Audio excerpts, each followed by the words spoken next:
This is the FRC Roundtable, coming to you all the way from Minnesota. Your host team 2052 Nightcrawler presents this weekly FRC gathering where FIRST robotics competition teams take cooperation off the field. Share your knowledge, give and get advice, solve a challenge, or celebrate what makes your team special. 3, 2, 1, go! Welcome, everyone, to the FRC Sunday Night Roundtable. My name is Scott Davis. I'm a mentor for Team 2052 Nightcrawler. Tonight's topic is going to be presented by Nicole, who's our FRC Regional Director. But before we get started, I have a few housekeeping notes. The FRC Roundtable is recorded for YouTube and Spotify. We ask that you be 13 years old or older to participate in the live call. If you are comfortable, we ask you to please use your cameras while speaking. The Roundtable is no longer exclusive to Minnesota teams. Mentors and students from FRC teams are across the world are welcome to join us, and we encourage you to do so. And if you're interested to find out more information about the Roundtable, including our complete privacy policy, you can find that at team2052.com/roundtable. Normally at this point in the night, we would talk about what's on the wiki. We have a segment where we go through something new that's been added to the Nightcrawler wiki. Unfortunately, I did not get my job done this week and push it. I had one article queued up ready to go and it didn't get published. So that'll be one that we'll go through next week. If you're interested to learn more about the Nightcrawler wiki, you can also find that at team2052.com/wiki, where we try to document a lot of our processes and lists of things that we have to do our certain events and things like that. So check it out. It might be a very helpful resource for somebody out there. With that, I'm going to turn the floor over to Nicole. Nicole, we're talking about champs tonight. The floor is yours. Oh, you're muted.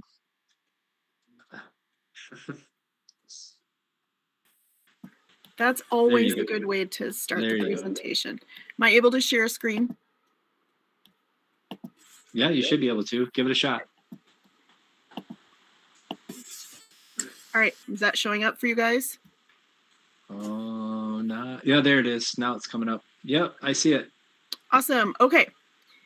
Still, now that I put it in presentation mode? Yes. Okay, perfect. So I'm going to start this out by saying I am by no means an expert on everything championship for many, many reasons. Not the slimmest of which is that I am at pit admin all the time. And so there's parts of championship that I never observe. So anybody who has been there, who is aware of how this process works, please feel free to chime in. I will say that I cannot see much in presentation mode, so you may have to either just speak up or Scott can, or someone can interrupt and say, hey, Nicole, someone has something to say. So that being said, let's talk about championship. We are just over 2 weeks from championship. We are 2 weeks from loading for championship, which will be important. So this is intended to serve as just a general, whether you've been there before or not, there's always new things to learn each year.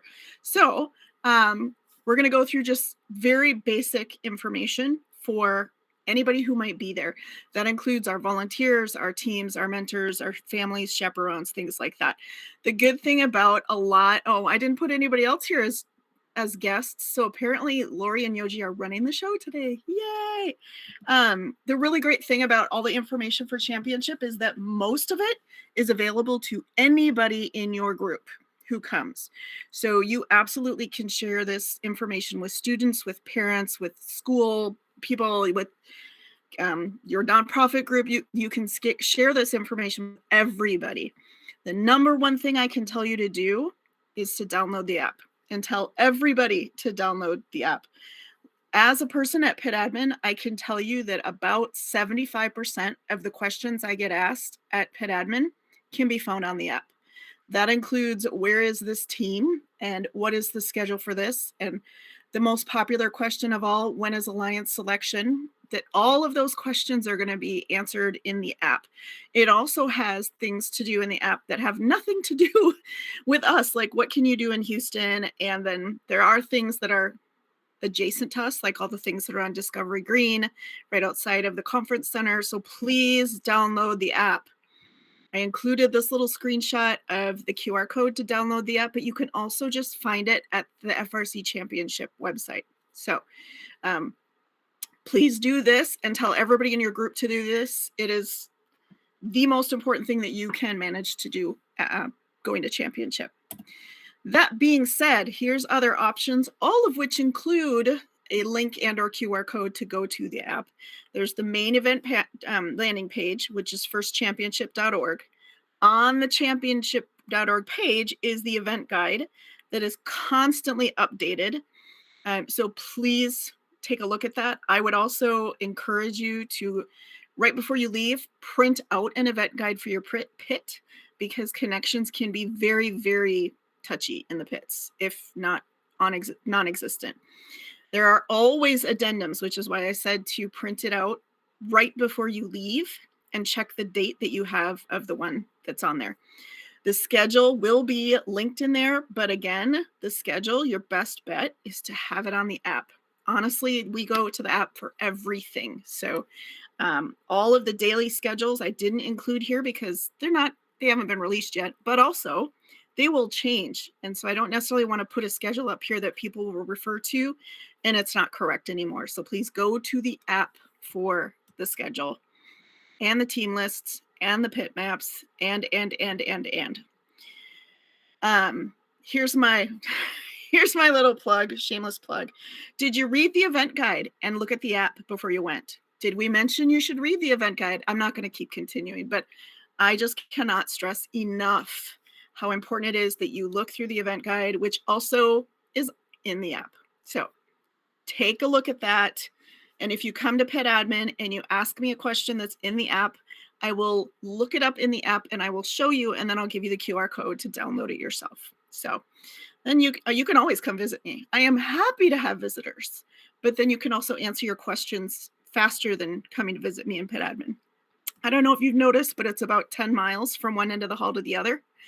So if it's faster for you to look at the app than it is to come visit me 5 miles away, then you certainly are welcome to that. Okay, before you go, and this is where I'm going to lean heavily on people who do this, because I do not have a team. I have not been in the registration or hotel reservation system. So please speak up if you have been, and if you have suggestions, helpful information, things like that. And again, I can't see the screen, so just speak up.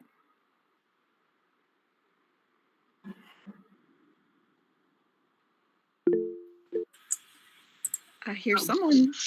Yep, 2472. So we started kind of the game plan before our last tournament with how many rooms, what we thought costs would be, looking at areas we wanted to be. We're a bigger team, so finding blocks that would work for us. It was a little more challenging.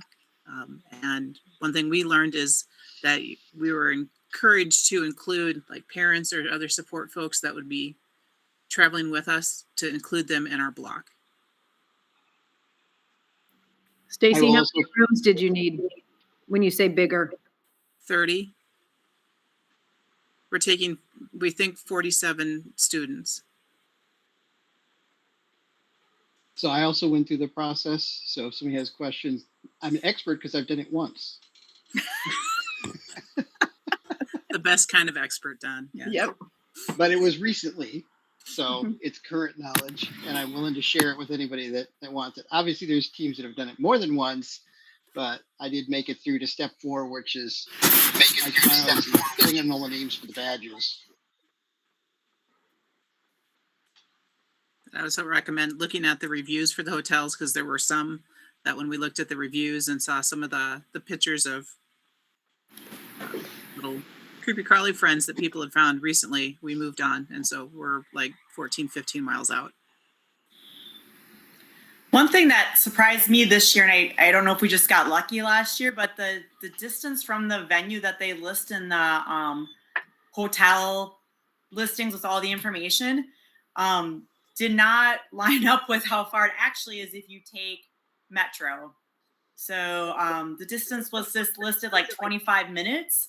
And so we picked that hotel, and that was one of the reasons, and found out later after we purchased our Metro passes that we're about 50 minutes out via train, bus from the venue, which is not ideal. We'll make it work. But last year, I feel like it said 25 minutes, and that's how far it was via Metro transportation. So maybe we just got lucky last year, but I would certainly take that into consideration when you're picking your hotel. Yeah, we're renting a pile of minivans and van pooling it. And so we use Google Maps to look up, and particularly at the times we'll be traveling, to find out, because those times are much longer than Sunday when we were checking from how long it would take from the hotel to the convention center. And those don't take into account the last, 8 blocks near the convention center are going to be gridlock. So plan to be blocked, to park a ways away if you're driving, and then walk the last mile. I did notice that there's some construction going on the interstates that I think is on the southeast side of the convention center in that zone of travel, and you might want to confirm that impression and or see if you have bus transportation or anything like that. And also, I think nearby on the main road, I'm forgetting the name of it, that goes behind the convention center. That's the one that you load in off of. So you might want to go to like whatever their equivalent of Minnesota 511 and just double check the where your bottlenecks are going to be for driving, because Houston traffic is for real. I think to echo Don's point too, having traveled both on the bus with the team from the hotel to the venue, and then also having to Uber in when I was volunteering last year, 5 minutes either way can make or break your trip, and make you 15 minutes early or 20 minutes late. So yes, looking from your hotel with the type of transportation you're going to be taking, what the average, quote unquote average, I think you can go, if you do it on the computer, not on your phone, you can go and look up for a certain time of day in Houston, you can look at what your travel time should be and kind of take that into account too.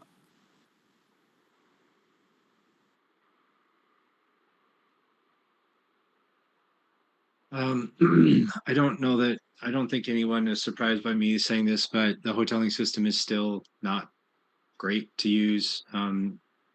We've booked a lot of travel to Champs over the last decade, and it's never been as hard as it is since we've had to use the FIRST system. So, feedback for FIRST, and I know, Nicole, that you do pass this on, so I appreciate you passing it on, but the system still is not a very helpful or easy to use system for teams. We were trying to book a hotel within walking distance. We had access to early registration because we've been to Champs the last 3 years, which was the rule. And there was no hotels that had 7 rooms within walking distance as part of that early block. By the time we got in there, we qualified week 1. We went in within an hour of getting a notice and still did not find any rooms within walking distance that were under $200 a night. And in fact, I don't even know if we found any that were over $200 a night where we could all stay together in the same hotel. So we are also renting 3 vans to be 15 or 20 minutes away. So I'll share that feedback for Nicole to pass along, that the housing system still has a long ways to go to be improved. So I'll throw another caution in there.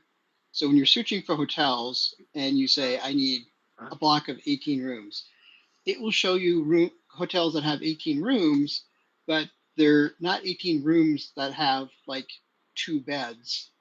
If you're going to put 4 students in a room and you want rooms with 2 beds, they will show you hotels that have 3 rooms with 2 beds and 15 rooms with a single bed. And so it does take a lot of work to go in there, select a hotel. Oh, no, that one doesn't work. I don't like that hotel, or it's in a bad area, so it takes a lot of multiple windows open and jumping around from the reservation system into other windows and looking the hotels up and checking on them.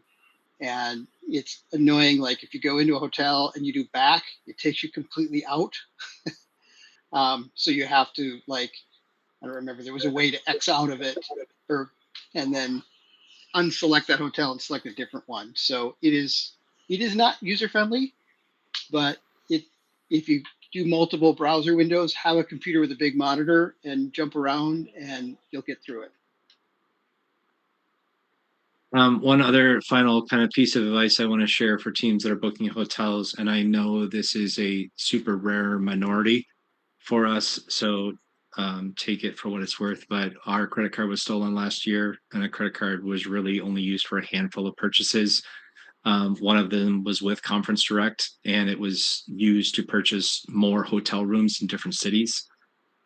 So weird coincidence, but that's the situation that happened.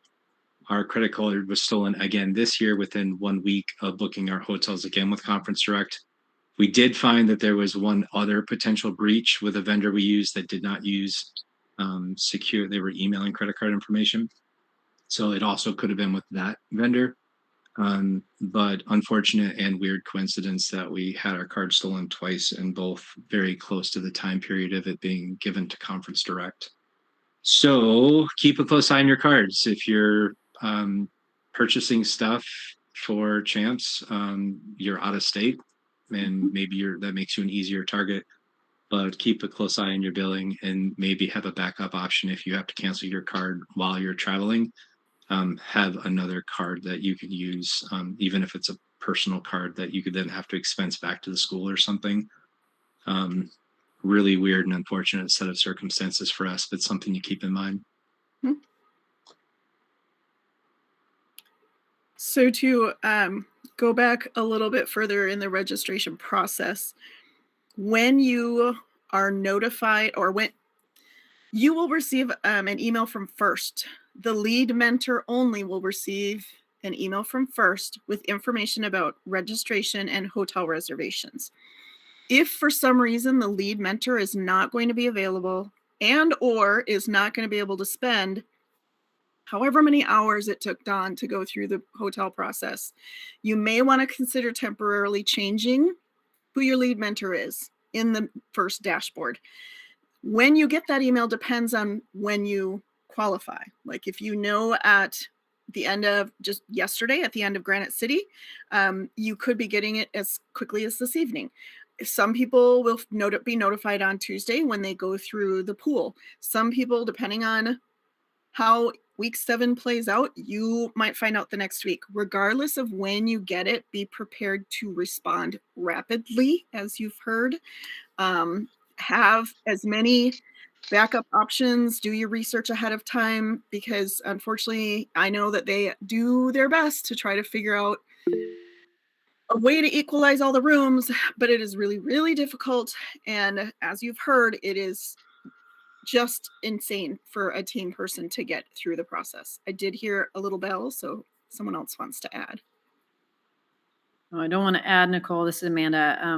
2530. We haven't qualified, and we don't think we will, but we're like in that bubble where people say be prepared. So we're being prepared, and we know what it's like from last year. So I've been reviewing the housing thing. I did it last year. I'm not the lead mentor. I'm the one who books rooms. The information says that once you go through step 1, you can add in step 1, you add a second email.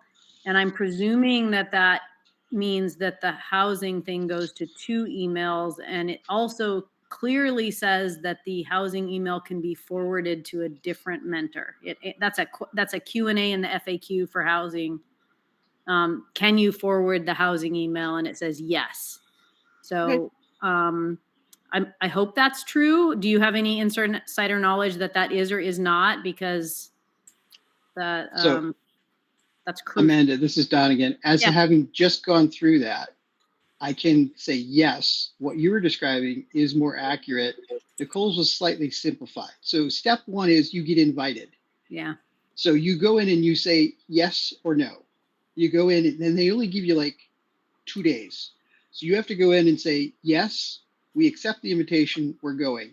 That triggers a second email from Conference Direct to do the housing. And that second email is not lead mentor only. You can forward that, you can have somebody else do that. So you are correct. The invitation will go to the lead mentor, and you have to accept that, and you only have a very, very short period of time, because we got ours a week and a half ago, and so we jumped on that, and then that triggered.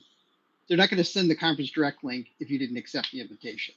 Don, were you on a regional pick list, or did you win outright, just out of curiosity?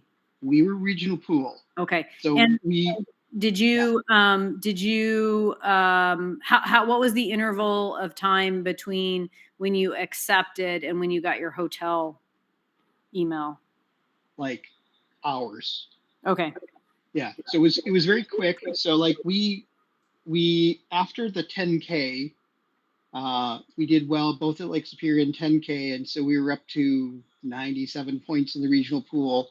The Tuesday after 10K, we were like the 9th one, and they sent out like 8 invitations, but they had some declines, and so then we got the second round of picks, but it was still Tuesday after 10K, so it was still pretty quick on that, and then we accepted and got the hotel. Like we knew we were close, or had a pretty good idea from our results. So we had kind of a list of what students and parents were going, and we're ready to go in and do the hotel reservations. So again, yes, that's the process. And then the hotel reservations, multiple steps. You go in and you get your room block, and then in the room block, you actually can do the individual room reservations. I had my parents and chaperones go and book their own within our block, and the students we booked for them. So we could take this as a separate conversation if everybody else doesn't want to listen to it. But yeah, there is quite a bit of options, and part of that is why it gets confusing and hard to follow, is because there are numerous different options in booking the hotel rooms. It's funny, like these are the things you don't remember. Like we qualified for the first time we went to Champs 2 years ago, we qualified week 6 when there was no week 7, and we had 9 days to get there. And it was a different process then. I emailed the Champs hotels and I never got a response. Like we just did it on our own. But last year we did it, and I just don't remember the timing of the emails and the sequence of things. And these are important. These are when you're thinking you might get a last minute email off the list if somebody declines, which is really our position. We have to have a lot of teams decline, which maybe will happen this year with travel, fuel, international relations going on. I mean, that's kind of what we're thinking, is maybe it'll fall down to us. And so we want to be prepared. But like how long you have between those steps is always the thing you forget. And so I don't know, Nicole, a follow-up question to that is, do they just keep inviting until they get their number? Or do they have a cutoff and say, we know nobody can make it on Sunday. If they get invited the Sunday before Champs, we're going to stop? They will keep inviting until they get 600 teams. So it could be Sunday and you start driving on Tuesday. And that has happened every year that we get a team who gets invited just a few days before. So yes, they will keep inviting. That being said, one of the struggles we had with Conference Direct last year was when teams tried to book after the deadline. So now there's a complimentary system that if you are invited close enough to that deadline, you actually are getting a completely separate link for an auxiliary program. So it won't be directly through Conference Direct. I know this sounds confusing, but the intention is that the people who are trying to book late are not just denied outright. What is that deadline? Oh, can somebody tell me? Don't know. I know that I should know. April 19th or something like that. Yeah, Don, you're right. It's going to be somewhere around April 19th, April 20th. And after that point, there is a separate reservation system that will kick into place. And that honestly is both for teams and also for volunteers. You also have to know that right now we're in a very heavy drop and add period for championship as people are qualifying or not qualifying and all of those things. So it's not just teams that are anxious about hotel arrangements right now. And FIRST, at least this year, has understood that anxiety and is trying to do their best to come up with an alternate after they load in the main hotel system on April 20th. So I don't want to dominate this conversation, but as because I know teams have qualified and want to hear your stuff, but what you're saying is, and we would expect to maybe hear like late in the week, right? Like Thursday, Friday, right? That's kind of our deadline to respond right before, if we were going to get to go like the 23rd or 24th. And you're saying that there will be a separate process. Yep. It will all be in the link that is sent to whoever you designate as the lead mentor. The instructions and the next link to the hotel reservations will be in that email. So you'll just need to pay attention to what your specific instructions are in your email. Cool. Thanks so much. Yep. The other thing I want to mention that we learned last year is that anybody who had challenges with their hotels, either the day before or the day of or the evening they tried to check in, it was really, really difficult to get a hold of anybody, anywhere to help anyone. So we have specifically asked for an emergency contact number. We're not sure if it's going to be First or Conference Direct. I don't know. But if you have problems in the day, the 1 or 2 days before or the day you get there, either contact me and I'll share you the information. But I also intend to put it in our newsletter so that if you guys have any of those emergency issues, you have a contact. It does not help for you to call Conference Direct in the day or two before, because many of you know their message says we'll get a hold of you within 48 hours. That doesn't help. So look for that in the newsletter so that you have that emergency information. Hopefully none of you will need it, but it'll be there. And so you mean like send you a text or a phone call? And if so, are you sharing out your number? Yeah, my phone numbers, I actually have two that you can call or text me on, are in my signature line of all of my emails. So if you need to search for that, I also will make sure it's in the newsletter the week before we go to championship. But yes, call me, text me, email me, any of the above if you have problems, and I will get you that emergency number right away. Nicole, with the number that you're following up on for emergencies, can you also inquire to find out if that number or a different number will continue to work after champs? And I ask that because we had 3 different phone numbers last year when I was trying to track down what was going on with our credit card.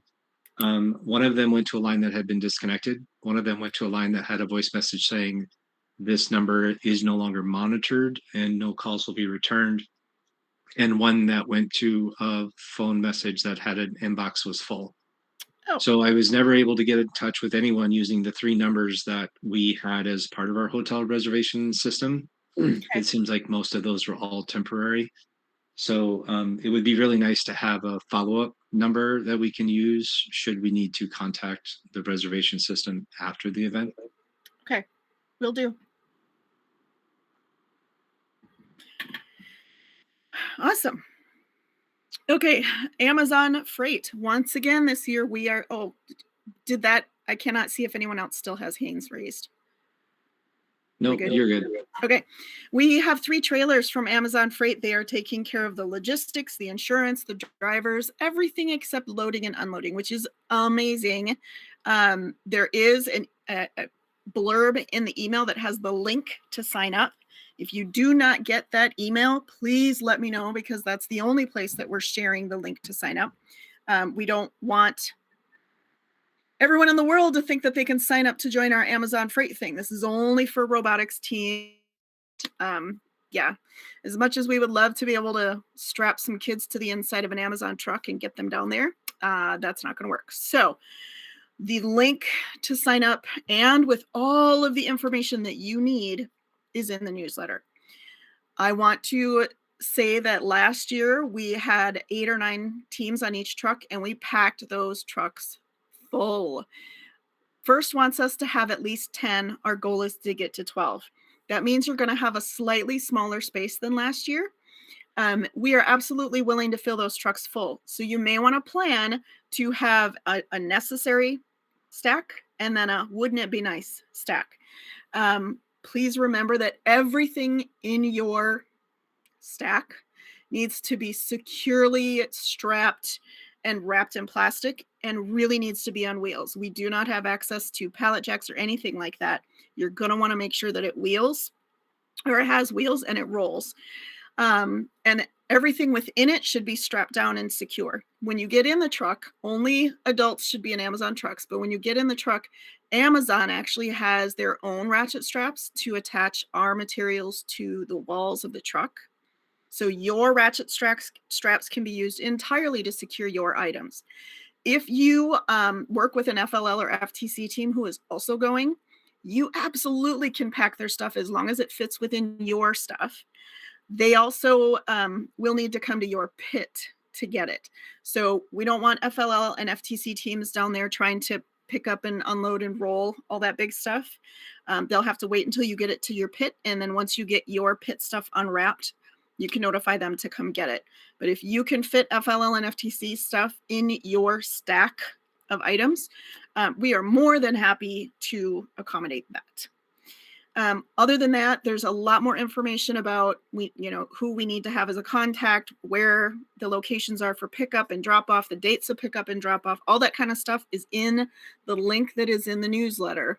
So please take a look.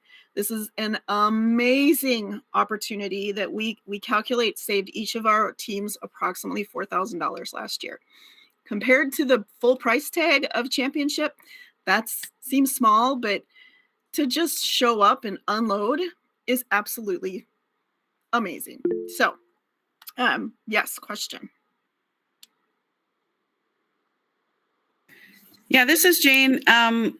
We're in Egan and we have one of the trucks, and I'm wondering when we will know how many teams will be assigned to our truck, because we want to make sure that we allocate that space fairly to the teams that are on the truck. And we don't want to short people assuming there's 12 teams when in fact maybe there's only 9. Yeah. Yes. I'm going to guess we still have a handful, more than a handful of teams who are within that bubble of you could qualify after week 7. So I would think once we get through that, the Tuesday after week 7, so week 7's this week, so a week from this coming Tuesday will technically be the last invite that goes out to the pool. There could still be 1 or 2 after that point, but we should have a pretty good idea, whatever date that is. Someone who looks at a calendar can tell me, but not Tuesday in 2 days, Tuesday in 9 days. Okay, thank you. And by the way, thank you to Amazon Freight. Oh, yes, absolutely. I think I heard another bell. Yeah, this is Amanda again. Sorry to ask you questions about the what ifs, but again, we are like considering like what if we get a late invite based on a decline from other teams. So I'm aware of that Tuesday after week 7. The declines presumably would roll in thereafter. So, and I've read accounts of Thursday, Friday. So, do you think a Friday call? I think Friday's our deadline. Do you think a Friday call to the contact, that information you put out in your newsletter? I've read it all. It's great. There's phone numbers, emails, contacts. Do you think that last minute getting on a truck would be a problem, or should we have a plan B? I don't think it'll be a problem, mostly because I can guarantee you that the other 9, 10, 11 teams on there will make it happen. They'll do whatever they need to do. I can't imagine that anybody would say no. We may have to do some wiggling, and it could be like if you're coming from Rochester, we have Egan and Minnetonka, so maybe we move you to a different truck. Sure. But even up north, the truck that's going to Bemidji, I am sure that our teams will make that happen. How many Minnesota teams are qualified right now? Just out of curiosity, I haven't counted. What's the as number? of right now? I think Yoji said 27. Oh, nice. That is so great. Yep. And there's a couple on the cusp, I think. Yes. Like Iron Paws. Yes. I will say there are only a couple on the cusp right now. Iron Paws is the next on the list. And I'm not sure they're going to get in this week. What's that? Will they go if they can? I have no idea. We had one, the 27 that qualified, we do one decline. The rookie team did decline. Yeah. So, and there might be another one. I don't know. That would be so cool if they could go. So. Yeah, Otterbots declined as well. So no, really? That doesn't show up on the FRC. Not yet. They just told me on Friday, so it may not have been processed yet, and I don't know why. I'm sorry, I don't know why. But I can say I am confident that our teams will make sure if you get a late invite, they get you on there. Thank you, Nicole. That's one less checkbox on the to-do list. Yeah, our teams can tell me if I'm presuming a lot here, but I can't imagine that would happen. I can also share that last year, a couple of teams, if it's wrapped with your pit, nobody said boo to teams who had a case of water bottles wrapped in with their pit because nobody looked that close. So I know some people like to bring foods and beverages. I will say that if you can add a case or two of water bottles and it doesn't take up space from other teams or mean you have to leave a robot behind, by all means, wrap it up in there, or a case of granola bars or whatever needs to happen in there. I can also share that there is no space to store road cases, racks, shelves, whatever, at Championship. So plan to store whatever you transport somewhere in your pit. Other than that, everything else is pretty much included in that link that is in the newsletter. Questions? I have a comment. So I want to reiterate what Nicole had said about everything on wheels. Please put everything on wheels. I think it was last year or 2 years ago when we pulled up, and I think we were one of the ones to load in, and there was a team unloading. We unloaded and got our stuff strapped in the truck and left, and that team was still unloading because they didn't have everything on wheels. So if you got to go to Harbor Freight and buy some dollies and strap down a half sheet of plywood or whatever and stack stuff on it, please do, because it really does slow down the process if you show up and you're carrying things in and just stacking them on top of tool chests rather than having them strapped down ahead of time. Another tip that I want to share that we've done now every time we've been on an Amazon truck is we basically build a crate around our robot cart. So we'll screw 2x4s onto the sides and then put plywood on those, and we'll make a lid. And basically we make a crate out of our robot cart. And we do that for a couple of reasons. One is we can throw a bunch of other crap in there with our robot because now our robot cart has solid, strong walls on the side. But it's also for protection. I think last year there was a report of something flying around in a truck and busting some other stuff. Somebody's toolbox got loose or whatever. So I would recommend that you figure out how to basically put a crate on wheels, but something that you can take apart and like shove the stuff behind your toolbox in your pit, because there is no place to store it. The other thing I will say is that one concern we had last year with the strap-in, Amazon provides all the D-clips and strap-on rings, but the straps are a little short last year. So if you want to double up toolboxes against a rail, we had a hard time digging through to find straps that would be long enough. So as a little bit of extra insurance policy, you might want to go buy 2 extra long straps. And if you end up donating them to the Amazon trailer, it's probably an expense worth spending to make sure that your stuff gets strapped on really tight and nice.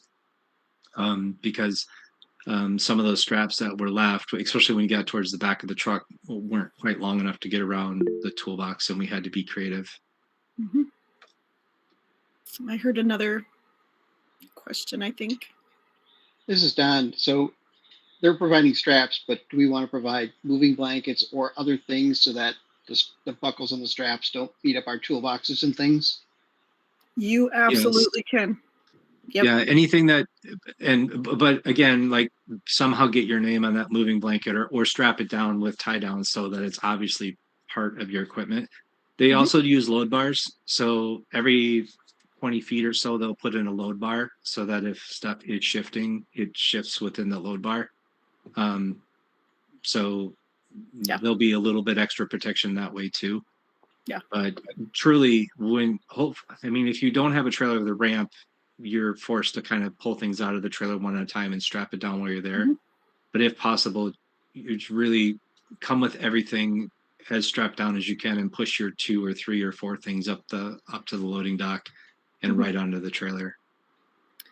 Locking wheels would be wheels are absolutely required. Locking wheels would be a bonus. And if you do decide to do blankets or however protect your robots in cases, please do, but also realize that every inch of space is going to be important. So, one moving blanket, maybe 10, probably not. We did have, and when Scott says we had a toolbox, we're talking one of those 6-foot tall, giant, massive, I don't even know how much they weigh, rolling around in the back of a truck, and it did damage robots. So you may want to consider that when you pack your robot. And then also when we are loading and unloading the Amazon truck, only adults are allowed inside the trailer. Students can help roll things up and move things around and roll them back to the pits and things like that, but only adults should be in the Amazon trailers. I want to shout out all the Minnesota teams because if you can't be there for your team's loadout, you'll be taken care of. Yep. And we almost couldn't get there even though we were there because it was like people were just like on it. So like we'll help each other out, be there, and so don't freak out if you can't rally your resources to be there for your truck's unloading time is what I would say from the last 2 years experience. I think the longest our trucks took to unload was like 30 minutes, maybe. And to load up it was a breeze. I don't know how much longer, but it was very efficiently done. Anything else? Okay, transportation. The transportation I'm talking about here is while you are in Houston. People already mentioned things, but I want to add an additional note. Please do not allow your students to Uber or Lyft anywhere without an adult while they're in Houston.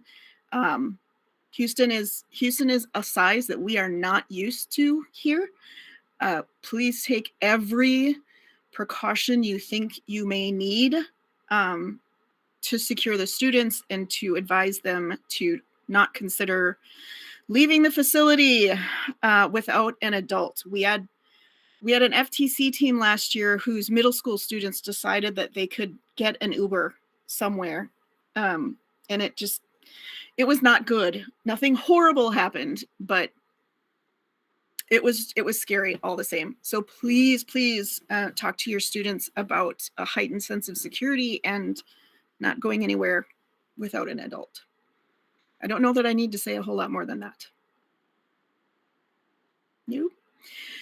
Fundraising. I don't know how much time we want to spend on this. And I know last year we talked about the idea of a separate roundtable to talk about fundraising.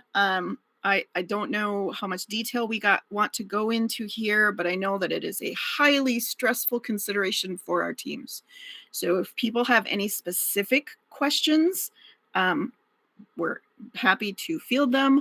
But if we want to move on to our next, we sure can.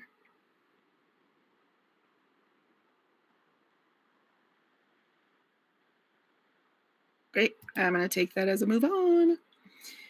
George R. Brown Convention Center. The pits have not been released, obviously. The maps have not been released other than this. We have all of the first floor of the George R. Brown Convention Center. And 10 miles was an exaggeration, but not much. From one end to the other, it is a long haul.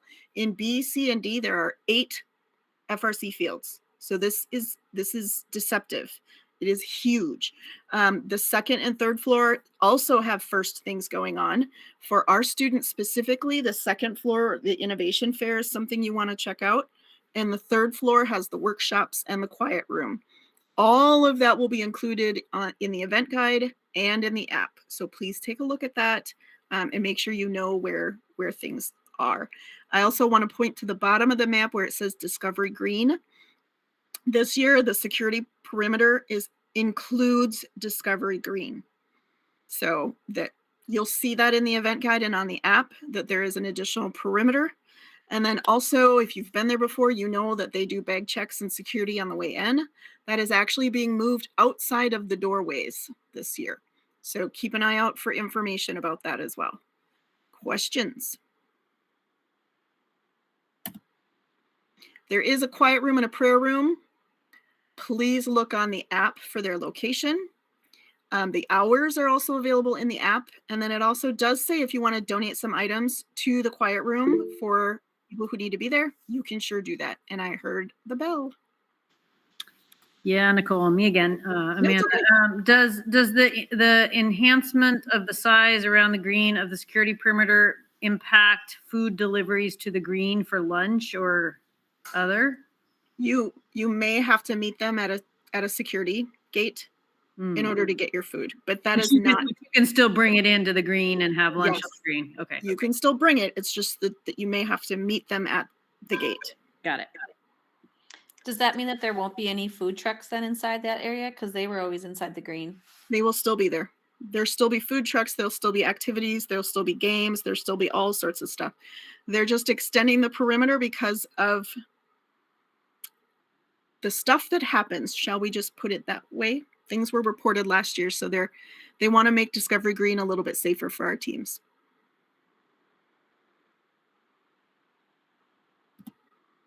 Okay, when you arrive, if you or any adult for your team arrives on Tuesday or before, please go to the convention center at registration on the first floor and take care of your badges ahead of time.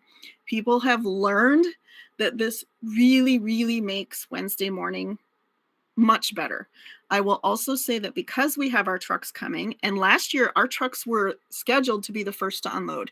It didn't happen that way because the security people out on the street saw Amazon trucks and thought that they were venue deliveries, not robot deliveries. Hopefully that will not happen this year.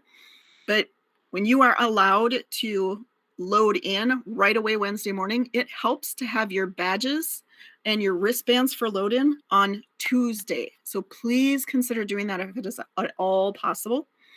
I will also say, someone had a question about this and we asked specifically, the students who are on your registration list as team members, the students and mentors who are on the championship list that you put into the system for registration are the ones who are required to have the team badges to be in the pits.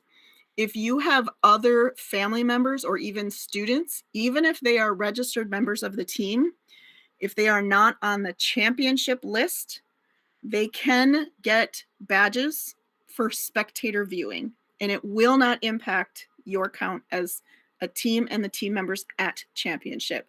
I hope I'm explaining this the right way. There was a concern about families with students who are on the roster registering for the event and or hotels outside of the team required process. So if your team is coming and you've got 5 students coming with you, those 5 students and 2 mentors that are on the championship list have to have team badges, have to be in the championship hotel system. If Sally, who is not on the championship list, but is on your team list for first, comes with her parents, Sally and her parents do not have to be part of the team hotel block and or the team badges. But if they're getting team badges at championship, they have to be part of the hotel block. Does what I'm saying make sense, or did I just confuse everybody? Nicole, when did that policy change? Because I checked less than a month ago and that's not what the policy said. I just asked last Tuesday on our FRC call. But it's not written down. Okay, Is I that will what ask I'm for hearing? that then. Because the policy, which has not been updated since 2025 champs, says that any student on the register at any point in the year cannot attend champs unless they're part of the housing. At the very least, I'll ask if they can do, like, that needs to be one of the rule updates that comes out to the event guide. We have already told families that they are not allowed to attend champs because that is the policy that's stated on the website. Okay. We're sending a small travel team this year. We're only sending Yes. 12 students out of the 51. And we have already had to tell parents that they are not allowed to take their children because the policy on the website states that if they were on the roster at any point in the year, even if they quit the team, they were still on the roster in September, they're not allowed to attend. Then I will ask for that in writing because I'll go see if it's been updated on the website, but I did look very closely for that language less than a month ago because we had a parent ask that question. There's also inconsistencies because the frequently asked questions says that anybody can come as a spectator. They just have to go through security and go up and register on premise. They don't register ahead of time. So there is a process where anybody can go in and register, and that is called out in the frequently asked questions. So it sounds like there's inconsistencies in what's on the website. Yes. So at the very least, it needs to have a call out so that people are aware of what it is and what it isn't. So I will pass that along. Get something. I will say that is like possibly the most confusing one of the most confusing parts of the hotel process is like the what ifs of the parent chaperone, like bringing students not on the team, attending as a team, like that whole gray zone is always a nightmare to even plan for. So that clarity on that, maybe it's good that it's a gray area, but I don't know. So one question I have, has anybody had a person on their roster try to show up and register as a spectator because they said, oh, we're not attending, or they decided we're not attending as a team member because like we have had the 7th grader last year, oh, not attending as a team member because not allowed to travel with the team, but going with family. And they showed up and registered as a family. Does anybody have experience with that and it worked just fine? Or no? I don't know. Sorry. I'm not hearing anyone else speak up. I can say that on my part, at Pit Admin, I'm part of the process to register the teams. So I have not ever been out at the lobby for spectator registration. So I really could not even guess what that process might look like. I have a question about getting badges on Tuesday. Do you know how late you're allowed to do that? Because I'm checking the schedule, but it's not updated yet, so I can't get it off. Yeah. Last year, I believe it was open until 8 on Tuesday night, but that was last year. So I would look at this whenever they update that schedule. I would check that out. Wednesday morning is a really good time to arrive as well, because that's what I've done the last 2 years, like early, before 7-ish. Like it's kind of quiet around there. I got to meet Fiona because she was wandering around, and like you can get in and people aren't all checky and there's no lines. It's a great time to kind of check out Champs. And when you get in, you can go in and the whole hall is empty. So if you've never been there and you just want to be prepared, Wednesday morning early is a phenomenal time to get your everything organized. Mm-hmm. I did hear some pings for questions or comments. Nicole, who can pick up badges? Is it only lead mentor 1? I feel like that was the problem last year. If there are no problems or changes to your declared championship roster, an adult who is on the championship roster can pick up your badges. Now, I'm referring to 2 different registrations here, and that's the next note. There are 2 different registration processes. There's out in the lobby where you can get your team badges and only your team badges. That needs to be an adult on the roster. Inside at Pit Admin, if you have not picked up your badges, they will be printed at Pit Admin. But if you've been part of the process to print badges at Pit Admin, it is scary slow. It is really, really slow. So if you take care of your team badges out in the lobby on Tuesday or early Wednesday morning, then the lead mentor can come to team check-in at Pit Admin and get your team packet that has your drive team buttons, instruction schedules, practice match schedules, things like that. So there are actually 2 different registration processes that you have to be a part of. If you don't already have your badges, both of those registrations happen at Pit Admin on Wednesday morning, but it slows things down considerably. Again, if that changes, look in the event guide and the app, or the app that has the event guide. Any other questions about this process?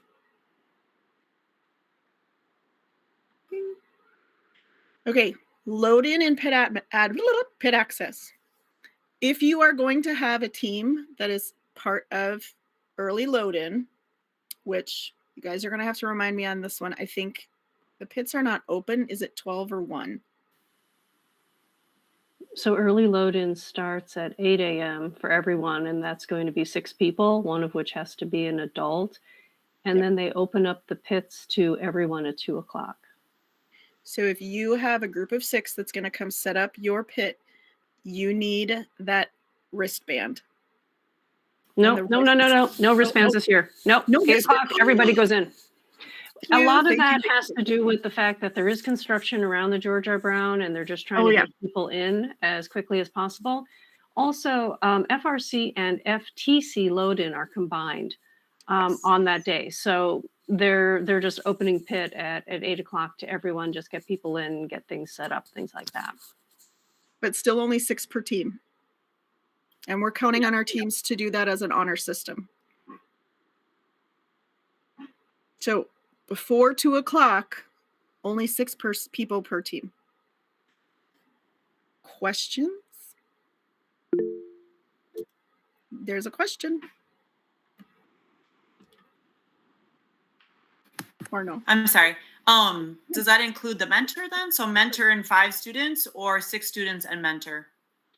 The 6 includes at least 1 mentor.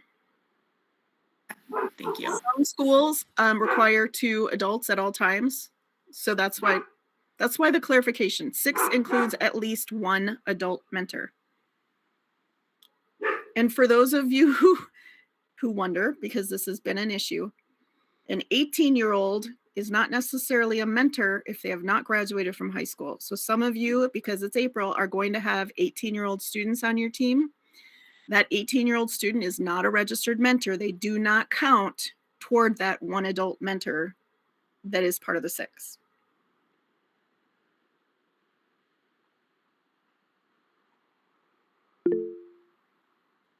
Next question. Nicole, I've been doing some Googling while we were working here, and the 2026 housing post that was posted in October states all competing first teams, including individual team members, are required to participate in the first housing program. And it's a continuation of last year's policy. And the policy from last year states, in addition, all students, regardless of their role, mentors, coaches, and chaperones are considered team members. In other words, if you participated in the team in any capacity during the year, you are considered to be a team member. And it says all team members attending FRC Championship must participate in the housing hoteling program. So I feel like we need an update here if the policy has changed. Yes, I will ask again and say that it needs to be publicly clarified and stated, because it was, when I asked last week, they said, oh no, not a problem. So I will verify. Okay, thank you. Yep. Okay, obviously you want to set up your pit, but you also want to get inspected ASAP. Any inspectors and or Lori share when inspection opens on Wednesday morning? Or do we not know yet?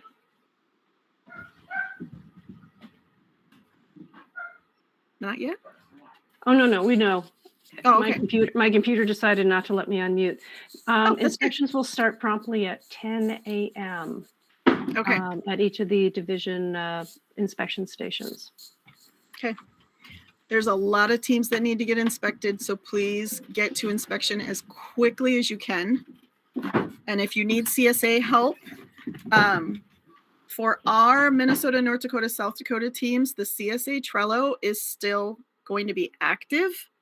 Whether that CSA that is at championship who received that message is even in your zip code at the George R. Brown Convention Center, there could be a significant delay. So yes, you can still use our CSA Trello system. And if it's something that is really easily addressed or answered remotely, you may get it an answer that way. However, at championship, the CSAs tend to gather at the Robot Service Center. It will be much faster for someone to walk with purpose to the Robot Service Center and ask for help there. And then Curtis, Ken, and Nicole are all going to be at pit admin, but we won't know which pit admin until we show up each morning. So the pit admin is the best place for you to get help and assistance. Curtis, Ken, and myself in our signature lines, all of us have our phone numbers, and those are all of our staff numbers that you can text to now. So we can also assist that way. I will say on Wednesday, unless this has changed, and Lori can correct me, on Wednesday we have one pit admin in the center by door C that everybody checks in at. But on Thursday, Friday, and Saturday, it's in Hall A and Hall E, and your pit admin is on the end where you're assigned. So half the pits are in Hall A, half the pits are in Hall E, and Curtis, Ken, and myself will be at one or the other of those desks the whole bitter day long. Questions? Again, notice that I haven't included any schedules because they're not released yet, but you also should just go to the app for the latest and up to date. There will be an announced time for field measurements, sensor calibration, and connection test. I believe last year each field had a 2-hour period of time, and that is it. So you're going to want to get out there, get it done, and get back. Each team will be assigned one practice match on the official field of their division. That practice match schedule will be included in your team packet that is picked up from pit administration on Wednesday morning. There are also additional practice fields. Unless it's changed, I believe we have 4 practice fields at Championship. Is that changed? No, there are 2 fields that will be running essentially practice matches, and then there'll be the additional test area elements also as well. Okay. The hours for the practice field and the policies for practice fields are also going to be in the app. We have a certain level of trust at our events here in Minnesota, North Dakota, and South Dakota that we do not want people to assume extends to any other location. Please do not leave any valuables in your pits. This especially includes the drive station laptop. There's a lot of teams who are used to being able to leave things connected, hooked up, all that kind of good stuff. Anything that you are concerned would walk, please take with you at the end of the day or when you're not in the pits. There's a lot of things that end up lost at events, and I would hate for that to happen to something like a drive station laptop. Qualification matches Thursday and Friday. People can add more to this, but their calibration is calibrations on Wednesday, correct? In the afternoon? Yes, that would be correct. 600 teams are split between the 8 divisions. That is usually released. I believe it came out late the week before. Yeah, they try to get it out Thursday, Friday, the week before, and it's essential both for teams and for us as volunteer coordinators to actually help sort everybody onto their field or into their divisions. So they hold it off as long as possible because, to Nicole's point earlier, they're still extending invitations to teams, and they're trying to get as many teams as possible into that sort before they announce where everybody is going to end up. And you'll see my note to myself that I was supposed to insert the link, but the link is just not even available yet. So that is not an option. Each of our 8 fields operate entirely separate from each other. So for example, the matches on Newton are not impacted by, in any way, shape, or form, the matches on any other field. So if you are on Archimedes, it's those teams that you need to be concerned about. The teams that you're going to be scheduled to play against are all going to be on Archimedes until the playoffs. So it's not, even though there's 8 fields, there's no crossover between the 8 fields in any way, shape, or form. Even volunteers are completely separate. Match queuing uses FRC Nexus and no other option. So you will get your information for Nexus in your team registration packet that you pick up at Pit Admin on Wednesday morning. Anybody want to share anything specific about what it's like for queuing or on the field that may be different than what we're used to at our regionals?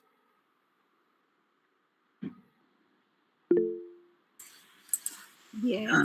The distance you have to travel and the amount of traffic that you might have to go through. So you're not rushing up there at the last moment. If you're still fixing something on the fly, get up there, have your screwdriver or whatever you need and try and fix it in queue. Mm-hmm. My drive team has described the queuing lines as, quote, insane, as in like longer than we expect at a regional. So on their feet for longer. We have some collapsible stools we bring along that they erratically use, but not the worst idea. The travel distance is particularly acute if you're on Galileo or Hopper. Mm-hmm. Those are the furthest away from the pits, the pits in Hall A and Hall E. So it's a walk. Mm-hmm. Sure. And I would add, the amount of time that your battery is active too.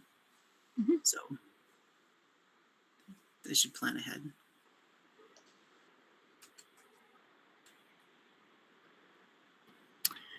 For judging and awards, each of the 8 fields is also separate. The judging teams are all separate. What is not separate is Impact and Leadership Award. Jane, are you judging again this year? Yes, I'll be judging. I'll be doing pit judging. Okay.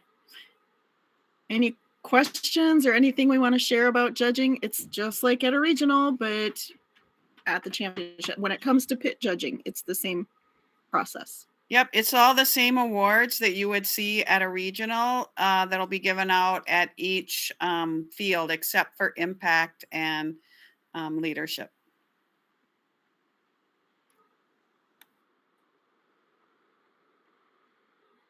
Okay. Bleacher seating is a hot commodity. If you think that we stress not seat saving and being nice in bleachers at our regionals, you got another thing coming at championship.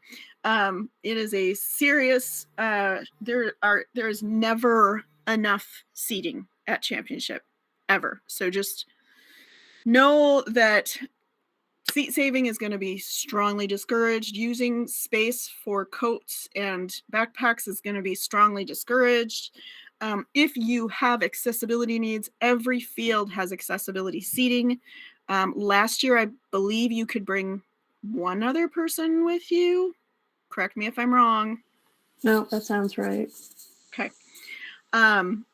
So yes, there is accessible seating available at each field that can be accessed by just speaking to a volunteer. Do we know and or are we sharing the color of volunteer shirts at championship this year? I don't remember. I know what color it is, but I don't remember what they actually settled on. Sorry. It'll be pretty obvious when you look around and see a bunch of shirts of the same color. Yeah. So teams who have a person who needs accessible seating it's themselves and 1 to 2 other people on the field with them. But then the team itself is going to be encouraged to sit behind the accessible bleachers to, again, be with their person who is separated from them during the match. So, but the volunteer coordinators are identified by wearing teal polos, and those are the individuals who will be on the field helping to manage the accessible seating.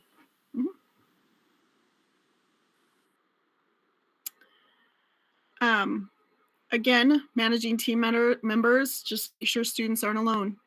They probably shouldn't be anywhere alone. Feeding the team. I don't know if anyone has specific questions about this or suggestions about this, but I added it because feeding teenagers is a serious concern. Making sure they have enough food. Anybody have anything they want to share or ask? Nicole, I have a question on the previous bleacher seating. Last year at Champs, what they did during Einstein is to eliminate the number of people that were moving around is they didn't let people come back into the bleachers once they left. I'm wondering what the policy is going to be there, or I just want to warn people that they need to plan ahead when viewing Einstein. Yes. I don't know that anything new has been released. Lori or anyone else? No, not about the bleachers. Okay. But that generally has been the situation at Champs, is because seating is so hotly contested and desirable. They do recommend that you plan ahead. Yes. And as much as we try, we'd like to be able to say that if you need to leave your seat for a bit, it'll be there when you come back, but that has not always been the case. We do have teams who choose to go back to a conference room at their hotel or one of the hotel rooms and just live stream it, because getting a place where they all can fit is going to be almost impossible. And if somebody does leave and the bleachers are full, they are probably not going to be let back in. So unfortunately, we're trying to fit all of it. Last year, there were 60,000 people at Worlds. Now, if you take about 15,000 off for FLL and FTC, that still leaves a lot of people to get into a couple of bleacher stands. So there is never enough room for Einstein seating, to the point where even if my teams are on Einstein, I do not get a seat. So I completely understand the pain. I want to be there watching my teams compete, and it's just not possible. So be aware that it's tight and they may not allow you back in if you leave your seat during Einstein.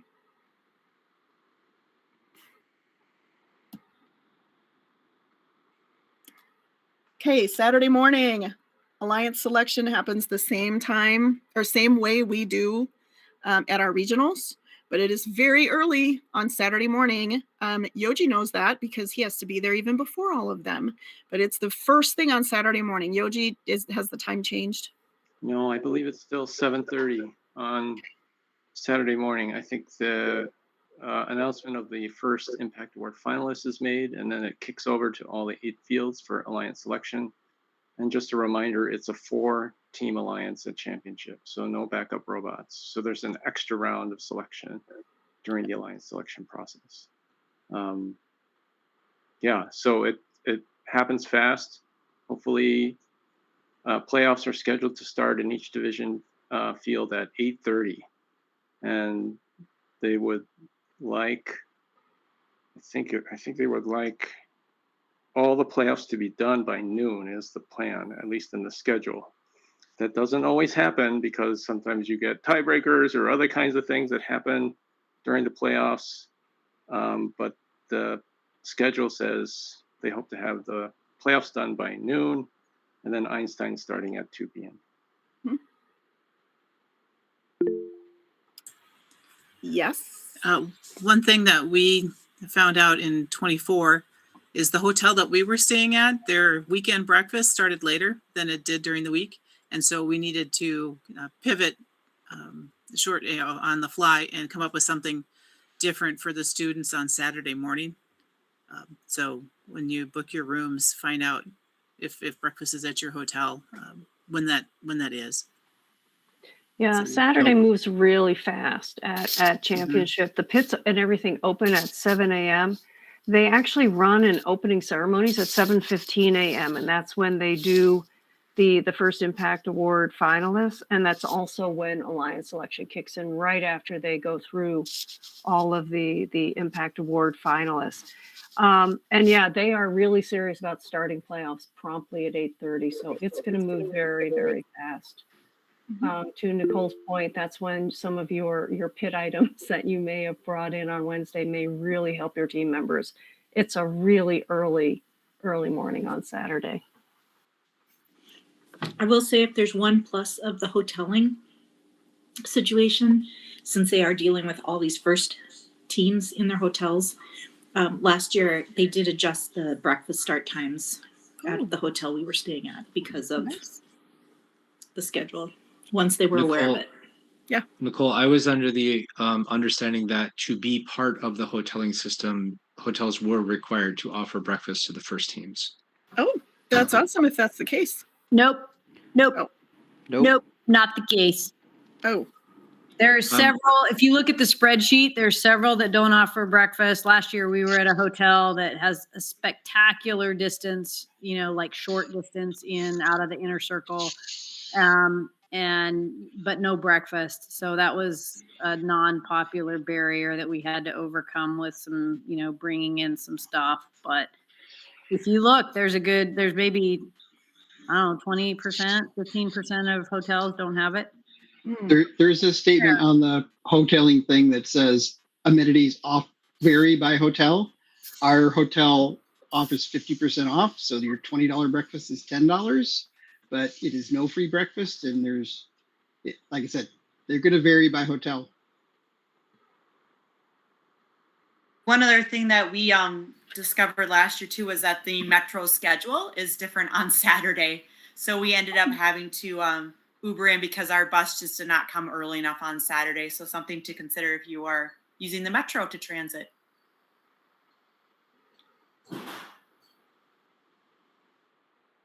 Okay. Loadout, for us specifically, what happens is that teams, even whenever you are going to be done with your competition. So if you're not part of Alliance, you can pretty much start packing up your pit immediately, but you'll pack up your pit. Option 1, which we won't know until the day of which one we're going with. Option 1 is that there will be a staging location along the wall in the pits, one end of the pits or the other. Last year it was Hall A, I believe. I never remember which one's A or E. Anyway, staging, and then when all of our teams are ready, they call in that specific Amazon truck to load. So the exact timing is just very much going to depend on when every single team in that truck is ready to go. Option 2 is that they don't have staging space. So teams are going to be asked to leave their stuff completely packed, wrapped, ready to go, but in their pit. The rest of the process is the same, that we'll all be contacted and said, our trailer is ready to load. It'll be here in 20 minutes. Boom. So pack everything up, secure it all like you did on the way in, and be ready to go whenever. Each trailer has its own trailer captain. Whenever that trailer captain contacts everyone and says, here's our loadout time, be ready to go with your loading team as much as you can possibly spare. We already talked about some of the division playoffs, alliances with 4 robots. There is a pit area for each alliance in, or not division playoffs, I'm sorry, Einstein. Or no, is it divisions too that they get? Okay. They get a pit as well. Same thing. So they get a pit for everybody in that alliance. So it's not 4 pits, it's 1 pit for 4 robots. So you just are going to have to work with the rest of your alliance members to figure that out. It usually works pretty slick. Same thing with Einstein, same process in terms of pits behind the Einstein fields. And we did talk about Einstein and finale seating. So I'm going to leave this up here, but I also want to, did I miss anything? Does anybody have advice or suggestions to share? Our folks who are usually there as volunteers, what do we need to make sure we mention, etc.? I did just drop into the chat, Nicole, the most recent updated schedule that was published in maybe about a week ago in April. They continually update all of their documentation as new things come about. So that was just the most recent one that I could find for everyone's FYI. Nicole, pardon my ignorance. Who's Curtis Robertson? Curtis is our brand new global field operations specialist. He assists Ken and I with the program in Minnesota. So he is brand new, as he came on full-time in January. He's been doing part-time since September, I believe. And I forgot a T in his name. Good thing Curtis isn't in this call. He'd be giving me so much trouble. But Curtis is there as part of the Minnesota first staff to support our teams. So that is who Curtis is. Part of the Curtis, Ken, and Nicole show now.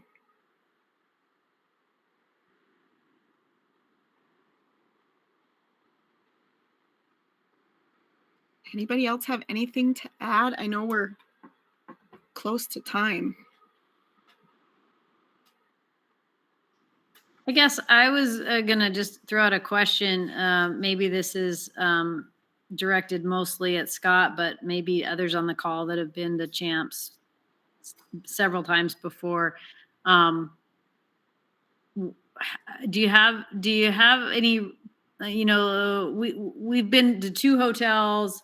Do you have any special areas? I won't make you tell us your hotel, but like, do you have any special tips on areas that you think from experience, or have you always been to the same one, or just, general tips on that?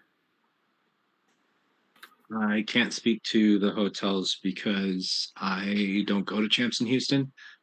I did champs in St. Louis, I did it in Detroit, but I don't do it in Houston anymore. Michelle or Ben, you were with the team last year. Do you have any advice? Let me wander through the house and get out of Ben's echo on his computer. Well, the one place we stayed at the last 2 years have hot water, depending on the time of day you were showering.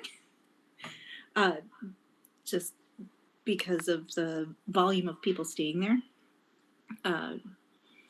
There's a couple, let's see, the first year we went, we stayed closer to the hospitals, and there were some nice areas to walk to for eating with the students. I don't know, what kind of questions do you have? That is true. I do remember that one of the years that we were down there, there was nothing within walking distance, and Right. the adults had to go drive and get food and bring it back because there was nothing close to the hotel. That would be So I would encourage you to have a plan B if you can't find a restaurant nearby or they're completely swamped and overwhelmed and you can't get in. And now that is one of our problems, is it may look like it's really close, but if it's across the freeway or a really busy road, getting over there safely on foot can be a big issue. I'll make a comment. Our team lately has been using group orders on DoorDash. And that's worked out really well because you can set a dollar limit for each student. And then everybody just places their own order and we put in a group order and we get it delivered to the hotel. That's super helpful, Jane. We've usually tried to get a place that has a conference room or will let us use their breakfast area and then catered in a meal for the team. And then had people pay extra for that service, so to speak, or, the team members. So that's dependent on conference rooms, which isn't something you can always see when you book, and you have to guess and hope and all that kind of stuff. And we haven't been at places that had walkable eating. I will say we've also used the Costco down by the medical center there for pizza, a pizza feed several times, and they've been really good about working with. I can't remember what year this was, but I think one time we did a sandwich, basically assembly line. It was like a buffet, and you just went down the line and picked your meat or your cheese or your pickles or whatever you wanted, and we basically did a build your own sandwich type of thing. That also stores kind of well because you don't have to worry about things getting cold because it's already cold. Unlike trying to get hot food back to the hotel in time for it to still be hot for a big group of people. We're at an extended stay, so we're hoping one that we could maybe use their space. That's one of our next calls, but also that we can get things and set up someplace and just turn the students, back to their rooms that should have tables and stuff that they can sit in. We're also out a ways in Kingwood, I think. So there's a Kroger and an HEB. We're looking at some of those things like we've done in with Cub and in Duluth and things for taco bar, pasta bar, teenager approved foods.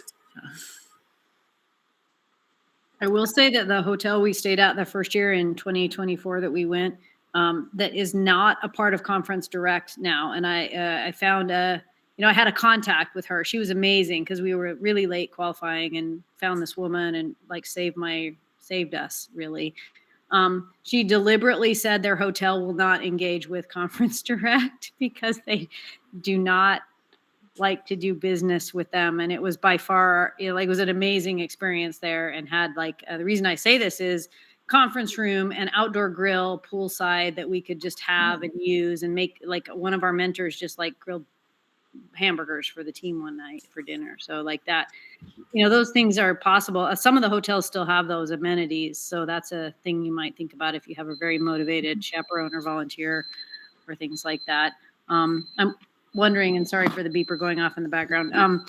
Do any people like try to get their team members downtown for some of these late events that happen, like Robo Prom and things like that, which some of my students have said, oh, we didn't get to go to that. And we're like, there's just no way to do it. But has anybody managed to conquer the logistics of that? We've stayed after for karaoke and things, and we'll have our bus. So if there's enough interest, I think it could take the kids back there, and we have a number of parents too. We're already going to split up and take the Vanguard, kind of that group of kids will leave earlier. Then we'll have room on our bus to take the parents that are at the hotels to the venue in the morning. But getting the ones that are maybe a little more time sensitive there first. But I think we had kids sing karaoke and stuff last time, so try and encourage them to take part in some of that. We're going to do a field trip for whoever's not on our Vanguard on Wednesday. We're going to go to the Space Center. Well, I will say that, and again, this did not happen in Houston, but I think the last time we were in Detroit, they would rent out the stadium and they would do fun stuff at the stadium. And the last year the Champs was in Detroit, the students elected not to go do that. We don't split the group, so either everybody goes or nobody goes, and the vote was to not go. And I think they just went someplace and rented a banquet room and had dinner, and they said they all had a lot more fun. So I would make sure that you communicate clearly with your students and see what they want to do, because they might surprise you and say, we just need to go back to the hotel and sit, because it is a long day. Mm-hmm. I want to also add, as long as I got the mic here, Amanda, your experience with the hotel is not unique. I won't say who it was, but there's a team that's been going to Champs a lot, not us, another team. Their preferred hotel that they've been staying with for years also said, we are not part of the hoteling system, and they opted out. So they were unable to stay with their preferred place that has also gotten to know them well and was a really great place to stay because of some of the issues. Mm-hmm. Last comment I'll say is, if your team has the time and the effort, the means to get there and stuff, if the Robonauts announce their open house, our team really enjoyed doing that last year. We were able to logistically make it work. It's down by Hobby Airport area, so to speak, but that was well enjoyed. And they have food trucks there, which wasn't something I knew. And so your students could eat there. I'm not sure it was like a huge selection of food, but we arrived late and ate before we went there, but we possibly could have eaten our dinner there. So that was an amazing event. I don't see that that's been announced on Chief Delphi yet, usually where they put it out, but that's a pretty cool thing that they seem to do. So check for it if you have the means and have the interest.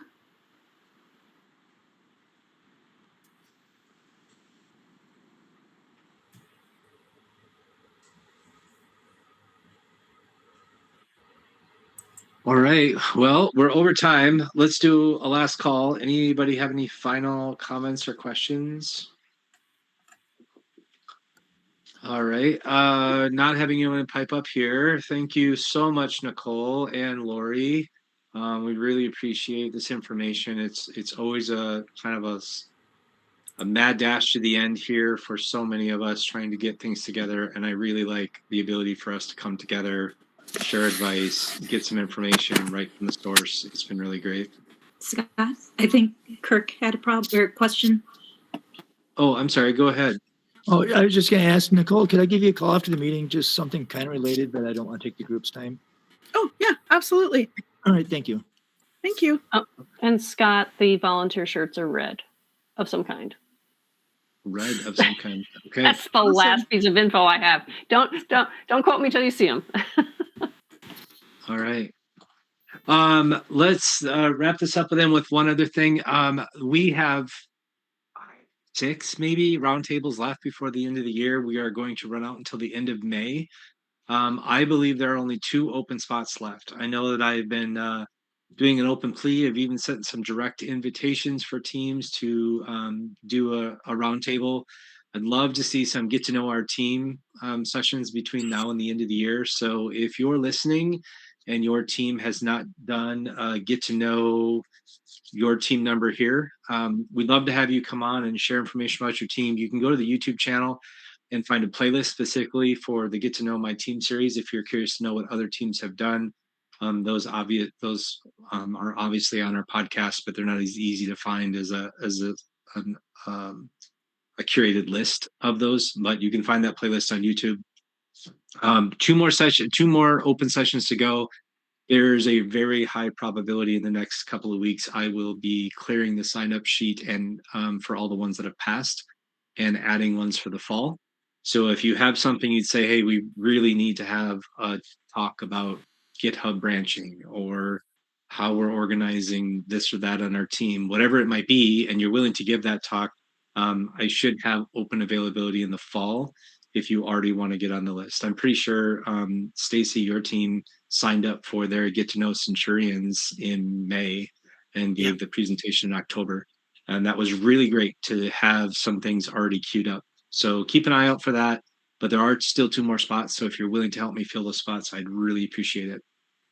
All right, with that, thank you once again, Nicole and Lori. Really appreciate you guys taking the time to come on and share information, and we will see everybody next week. Have a great night, everyone. Thanks, Scott. Thanks, Nicole. That's it for this week's FRC Roundtable. Join us live all season long, every Sunday night. Visit the website at team2052.com/roundtable to sign up for weekly invites. In the meantime, keep building, keep learning, and we'll see you next week.